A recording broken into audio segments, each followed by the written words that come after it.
Fac nos Domine, amare quod praecipis. Fazei-nos, Senhor, amar os vossos mandamentos, aquilo que nos pedis. Podemos nos sentar um momento? Prezadas religiosas aqui presentes, caríssimos irmãos e irmãs, é hoje, por mera coincidência, que o padre está vestido de verde e amarelo. Apesar de comemorarmos a independência do Brasil, as cores, a cor verde na Sagrada Liturgia, quer nos indicar que nós vivemos a esperançosa e ansiosa espera de que nosso Senhor nos vem visitar, nos vem chamar para nós ocuparmos o trono de glória que nos está preparado no céu. A cor verde, fazendo uma alusão às coisas naturais que nós vemos e temos, poderíamos, por exemplo, olhar o exemplo das folhas. Quando estão verdes, mostram para nós que estão cheias de vida. Mas, no caso dos frutos, quando estão verdes, mostram-se ainda imaturos. Assim também, a Sagrada Liturgia quer apontar para nós que nós estamos no tempo da igreja, no tempo depois de Pentecostes, no tempo no qual nós vivemos, cheios de vida, mas ainda imaturos. É por isso que a igreja vem nos revelar os sagrados preceitos de Deus. É por isso que a igreja vem nos instruir através das suas leituras, através dos sacramentos, através das palavras do sacerdote, a respeito das coisas divinas, a respeito da maneira que nós devemos fazer para chegarmos no céu. E, caríssimos irmãos e irmãs, hoje a oração da Santa Missa quer nos ensinar a amarmos os preceitos de Deus, amarmos os mandamentos de Deus, porque são esses preceitos, esses mandamentos que balizam a nossa vida e nos guiam para o caminho que conduz até o céu. Fac nos Domine, amare quod praecipis. Fazei-nos, Senhor, amar aquilo que nos mandais, os vossos preceitos. Se nós nos lembramos do Antigo Testamento, nos lembramos que esses preceitos, os mandamentos da lei de Deus, essas balizas que nos conduzem aos céus, essas balizas que, se respeitadas, conduzem-nos à santidade, foram-nos entregues por meio de um santo profeta, Moisés. Moisés foi escolhido por Deus para manifestar a vontade de Deus por meio de um povo grandioso e de cabeça dura. Mas é estranho de se notar que tenha sido escolhido Moisés, porque contam alguns comentadores, Moisés tinha uma dificuldade muito grande na sua fala. Ele era gago. Por que será que Deus escolhe justamente um gago, um pequenino, para conduzir seu povo, para falar para o seu povo? É porque, para um povo que é gago nos ouvidos, precisa falar um gago na língua. Um povo que é lento para escutar, precisa de alguém lento para falar. Quem fala e repete, fala e repete. Assim era Moisés. Por isso, caríssimos irmãos e irmãs, amemos os preceitos de Deus, os mandamentos de Deus, que são capazes de nos conduzir à santidade. E hoje, voltando os nossos olhos para o Santo Evangelho, que a liturgia apresenta para nós como meditação, somos conduzidos à história de conversão e de salvação daquele leproso samaritano, a cura dos 10 leprosos. Esses homens, depois de uma oração insistente, nós ouvimos no Evangelho, Jesus, Mestre, tem misericórdia de nós. Ouvem de Jesus um mandamento, e de mostrar-vos aos sacerdotes. Esses homens devem ter ficado verdadeiramente chocados. Poderíamos pensar que poderiam ter desanimado. Poderiam ter pensado, puxa, nós viemos aqui, invocamos o nome de Jesus, que fez tantos milagres já. E Ele nos manda a outras pessoas, Ele nos manda aos sacerdotes de Israel. Pensamos certamente que Ele colocaria a mão sobre nós, invocaria o nome e as bênçãos do seu Pai e nos curaria. Mas eles, confiantes na palavra de Jesus, no mandamento, no preceito de Jesus, começam a sua caminhada em direção aos sacerdotes. E no meio do caminho, conta o Evangelho, ficam maravilhosamente curados. No entanto, caríssimos irmãos e irmãs, só um deles, um estrangeiro, um pagão, teve coragem. Foi grato o suficiente para voltar, rendendo graças a Deus, louvando a Deus pelas graças que tinha recebido.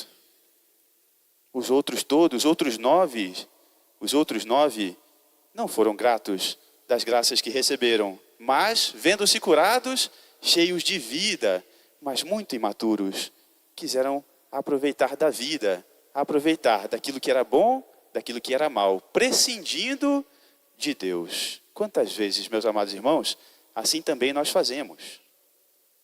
Mas Deus nosso Senhor é através dos seus mandamentos, que são simples, mas que são eficazes, que quer nos curar, que quer realizar maravilhas para nós. É por isso que ele diz, ide mostrar-vos aos sacerdotes. E isso remete para nós aquilo que nós fazemos na Santa Igreja, o mandamento que Deus nosso Senhor nos dá para nós procurarmos os sacerdotes da Santa Igreja e aqui encontrarmos os seus santos sacramentos, a presença real de Cristo nosso Senhor no meio de nós, real e eficaz, que nos conduz à vida, que restitui a nossa saúde, que dá-nos a graça de nós merecermos o céu e de mostrar-vos aos sacerdotes.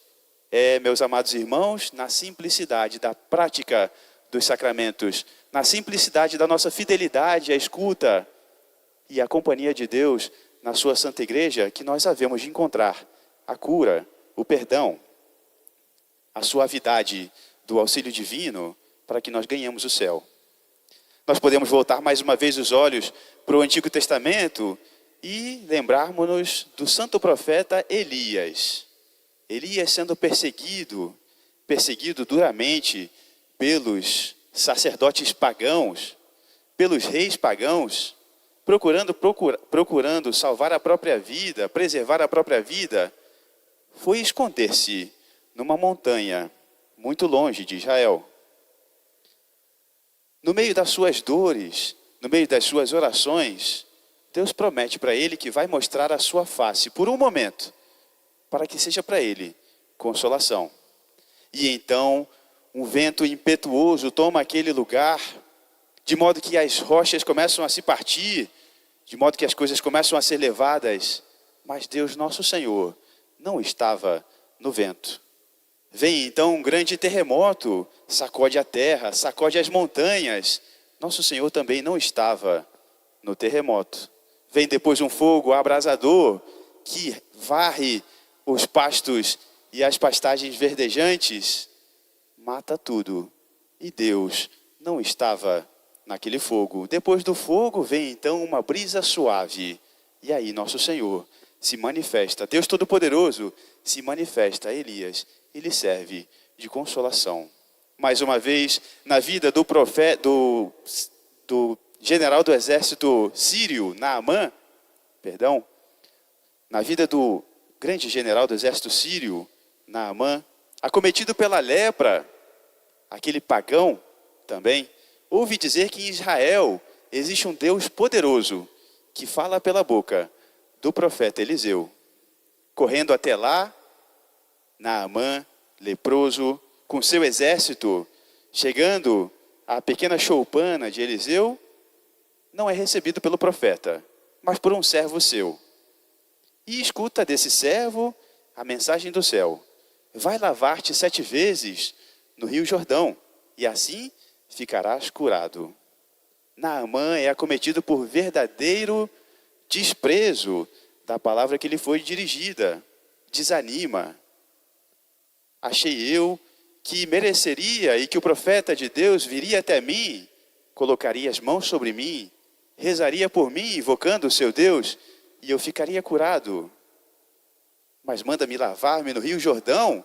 Por acaso não existem rios mais caudalosos na terra da Síria, muito melhores do que o Jordão? Não poderia eu lavar-me ali e ser curado? Mas é Deus que, por sua providência, fez que um dos seus soldados, intervindo, chegando até ele, dissesse: meu senhor, meu general, se o profeta tivesse te pedido para fazer algo muito difícil, certamente o farias. por que então não vai te lavar no Rio Jordão? E Naamã aquece, aceita, lavando-se 7 vezes, fica curado pela suavidade, pela simplicidade de um mandamento divino que lava as suas faltas, lava a sua lepra. Ah, meus amados irmãos, muitas vezes nós queremos grandes manifestações, prodigiosas manifestações, profecias, sentimentalismos, talvez até glossolalias inúteis, mas Deus se manifesta para nós, como nós vemos, na tranquilidade, na simplicidade dos seus mandamentos, dos seus sacramentos, e de mostrar-vos ao sacerdote. Mostrando-nos aos sacerdotes na Sagrada Confissão, por exemplo, nós ficamos curados dos nossos pecados. Se nós descemos às fontes batismais do sacramento, nós saímos dali limpos do nosso pecado original, tornados filhos de Deus, a exemplo do que aconteceu no Rio Jordão com Naamã. Se nós aproveitamos a suavidade, a brisa suave que é para nós o divino sacramento do altar, Jesus que refaz, recria os nossos corações, nós vemos aí fonte de verdadeira vida, de santidade, de verdadeira maturidade espiritual. Quantas vezes, caríssimos irmãos e irmãs, nós achamos pequeno demais apresentarmos-nos aos sacerdotes para confessarmos, pequeno demais virmos à Santa Missa, pequeno demais os sinais sacramentais. Nós queremos coisas estrondosas, profecias mentirosas. Nós queremos manifestações grandiosas, quando Deus quer, na sua humildade, na humildade de uma brisa suave, suavizar também os nossos corações. É quando Deus, nosso Senhor, manda que nós cheguemos aos sacerdotes, procuremos os sacramentos que Ele quer entregar para nós, a salvação de nossas almas. Ah, meus amados irmãos, é na simplicidade da brisa suave, da palavra do perdão sacramental, que nós somos curados. É na palavra da consagração eucarística, é na fórmula batismal, que nós nos tornamos filhos de Deus, que nós nos tornamos herdeiros do céu. Palavras que parecem tão monótonas, mandamentos tão simples, tão sem unção, poderíamos dizer. Mas é aí que Deus nosso Senhor quer se manifestar para nós. É aí que Deus nosso Senhor quer curar as nossas feridas, sarar os nossos pecados. É aí, meus amados irmãos, que Ele mostra a sua face resplandecente sobre nós, e de mostrar-vos aos sacerdotes. Assim, meus amados irmãos, nós mereçamos ouvir de Deus, se nós somos fiéis às nossas práticas dos sacramentos, se nós somos fiéis às práticas dos mandamentos da lei de Deus, nós mereceremos ouvir como aquele pobre leproso, curado, que encontrando e rendendo graças a Deus, escuta de Cristo, levanta-te, a tua fé te salvou.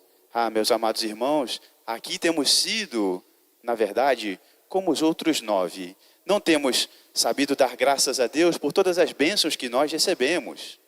Não temos sido gratos a Deus pelos sacramentos dos quais nós participamos. Queremos coisas mirabolantes, queremos manifestações prodigiosas e negligenciamos os sagrados milagres que Ele realiza cotidianamente em nosso favor.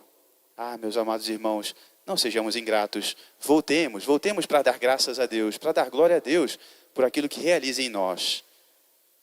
Voltando os nossos olhos também para a nossa necessidade de sermos verdadeiros cristãos na pátria onde nascemos, a verdadeira virtude que é o patriotismo, peçamos a Santíssima Virgem Maria, Nossa Senhora Aparecida, pelo nosso Brasil. Procuremos ser nós o princípio da mudança de santidade do lugar onde nós nascemos, do lugar ao qual nós pertencemos, dessa nação que precisa ser de Cristo Jesus, nosso Senhor. Saibamos, caríssimos irmãos e irmãs, o Brasil não terá jeito enquanto nós não nos convencermos que aqui é terra de Santa Cruz. Peçamos à Santíssima Virgem Maria, Nossa Senhora da Conceição Aparecida, que ela nos faça cada vez mais fiéis aos divinos preceitos, que ela transforme a nossa vida, que ela, mandando-nos caminhar até Jesus, traga para nós também a nossa cura. Podemos lembrar do exemplo de Ana Rosa, aquela pequena menina que, em direção ao santuário de Nossa Senhora Aparecida, enquanto ainda era uma pequena capelinha, cega, andando com a sua mãe, vê a capela lá no alto, lá no cimo do monte, lá distante, ao longe, vê e conta para a mãe: olha, mamãe, é a capela de Nossa Senhora, é o santuário de Nossa Senhora. E a mãe assustada, com a mãe dizendo para ela: olha, mamãe, sua filha que era cega, rende graças a Deus, dá graças a Deus, porque aqui é terra de Santa Cruz, aqui é terra da Santíssima Virgem Maria, a Senhora Aparecida, Rainha, Padroeira, Imperatriz do Brasil. Louvado seja nosso Senhor Jesus Cristo. Para sempre seja louvado.